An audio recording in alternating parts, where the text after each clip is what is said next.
Je m'appelle Helga Finter, je suis née à Pforzheim, où j'ai fait ma scolarité jusqu'au bac. Après, j'ai fait des études d'études de langue romane à Fribourg, à Poitiers et à Constance.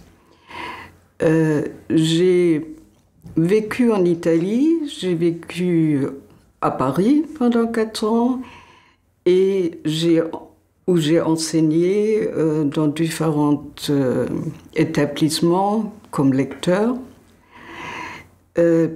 Puis je suis retournée en Allemagne où j'ai enseigné d'abord dans des instituts de littérature romane.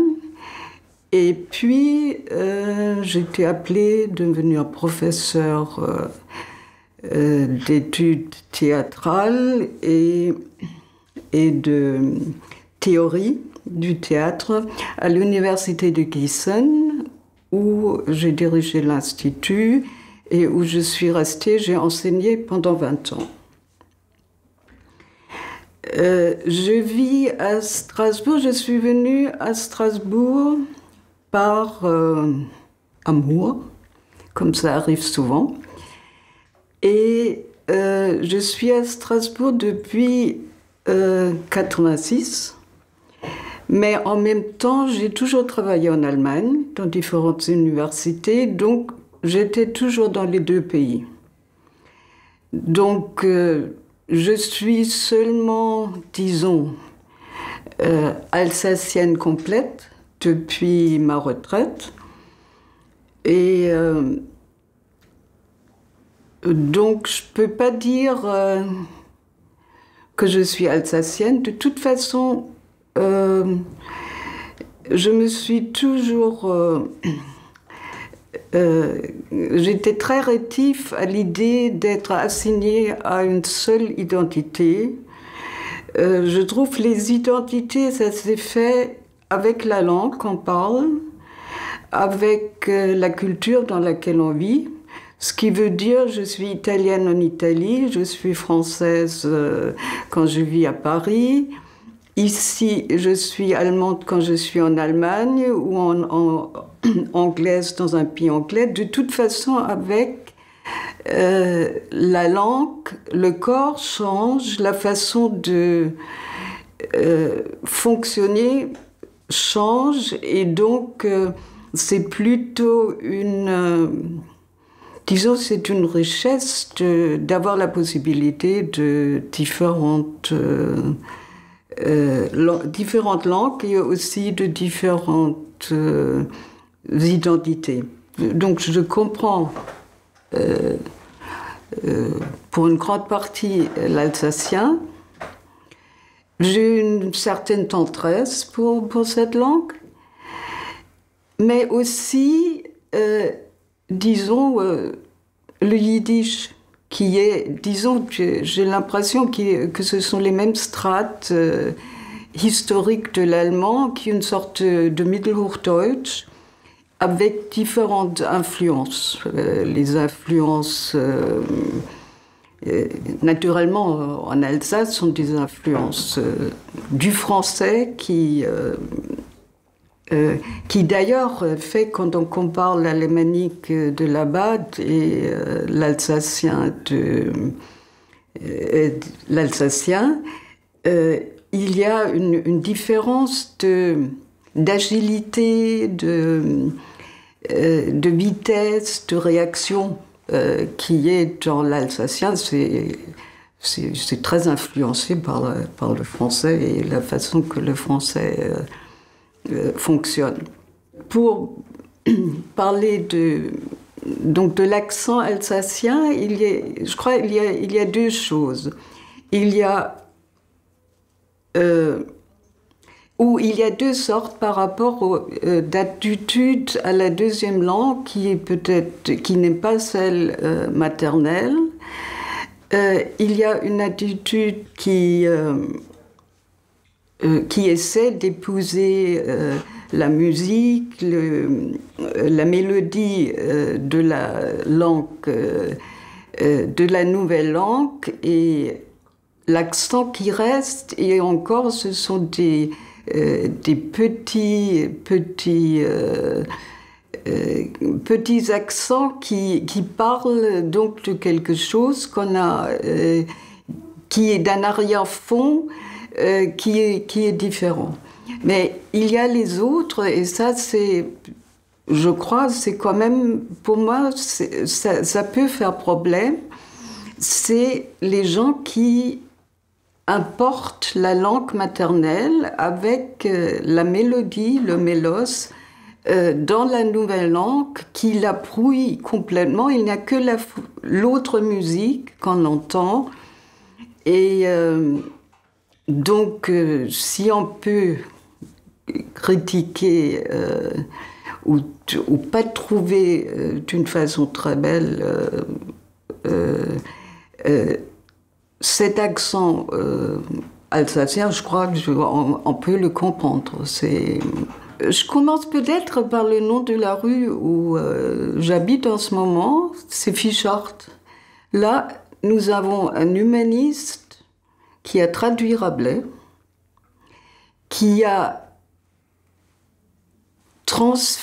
transporté la richesse du vocabulaire de Rabelais en allemand, et donc qui était un passeur entre de la langue française, de la littérature française, dans celle allemande, et donc un grand écrivain satirique aussi.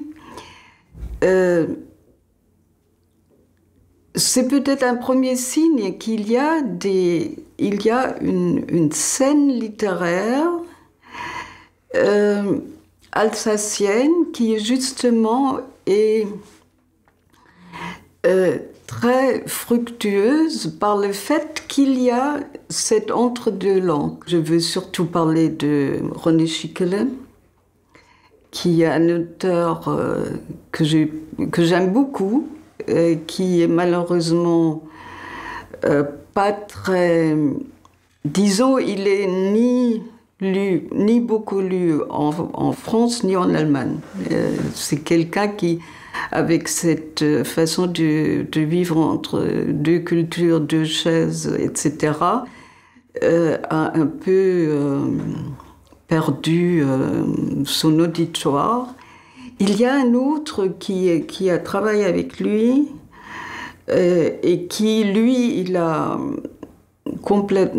s'est complètement défini après la Première Guerre mondiale comme seul allemand, mais qui était intéressant aussi, c'est Otto Flake. Il y a un roman qui est encore lu aujourd'hui, c'est le retour à Baden-Baden, Hortense, qui parle d'un Baden-Baden complètement français. C'est ça qui est intéressant, toute la mémoire française et culturelle de Baden-Baden. Puis, disons, il y a aujourd'hui, il y a des écrivains qui... par exemple, il y a des écrivains allemands qui vivent à Strasbourg, qui sont venus à Strasbourg pour y vivre et pour y vivre aussi autre chose, comme Barbara Honigmann, qui est venue pour avoir une vie juive à Strasbourg. Il y a aussi d'autres, quand on pense à Assia Djebar avec Les Nus de Strasbourg, ou Fatou Domé, ou qu'est-ce qu'il y a encore? Bon, il y a naturellement Michel Deutsch et d'autres. Donc il y a une vie littéraire qui se fait à Strasbourg, qui justement se nourrit et de la France, et de l'Allemagne, et de l'Alsace, et qui est comme ça un lieu intermédiaire. Là, je voudrais quand même citer un auteur que j'apprécie beaucoup. C'est le tragédien italien du XVIIIe siècle, Anton Alfieri, qui est venu en Alsace, Vittorio Alfieri, l'Alsace qu'il a déclaré être un petit paradis pour lui. Il était au sud, il est venu aussi par amour, il est venu avec une femme dont il est tombé amoureux, qui est la comtesse d'Albanie. Au sud, ils ont d'abord vécu à Colmar, puis ils vivaient dans un petit château à Wettolsheim, qui s'appelait Mardinsbourg. Et pour lui, dans son autobiographie, il décrit donc ce paysage d'Alsace comme un petit paradis. Il disait c'est notre petit paradis. C'est d'ailleurs là qu'il a écrit une de ses plus belles tragédies, Mira, quand il était donc près de Colmar. Et il a une édition de toutes ces tragédies qui était imprimée en 1789, a été imprimée à Kiel.